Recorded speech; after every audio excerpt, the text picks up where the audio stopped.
Christ Triumphant, December 29th, Daily Devotional by Ellen G. White. We are on the borders of the Promised Land. And they brought up an evil report of the land which they had searched unto the children of Israel, saying, The land through which we have gone to search it is a land that eateth up the inhabitants thereof. Numbers chapter 13, verse 32. The time when the work goes hardest is the very time to test the spiritual strength and the wisdom of every worker.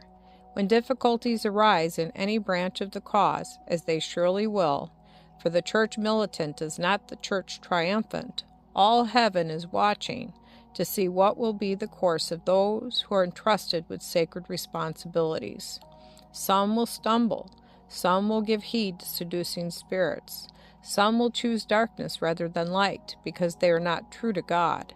Like their master, those who are abiding in Christ will not fall nor be discouraged.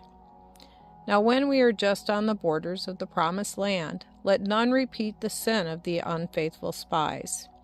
They acknowledged that the land they went up to see was a good land, but they declared that the inhabitants were strong, the giants were there, and that they themselves were in comparison as grasshoppers in the sight of the people and in their own sight. All the difficulties were magnified into unsurmountable obstacles. They made it appear as folly and presumption to think of going up to possess the land. But Caleb stilled them before Moses and said, Let us go up at once and possess it, for we are well able to overcome it. Numbers chapter 13, verse 30. This was the language of faith, but the spies who had spoken discouragingly were not to be baffled in their attempts to prevent the people from going forward and doing the word of the Lord. They exaggerated the difficulties until all the congregation was crazed with discouragement and fear.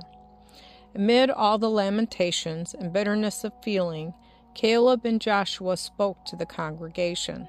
The land which we passed through to search it is an exceeding good land. Numbers chapter 14, verse 7.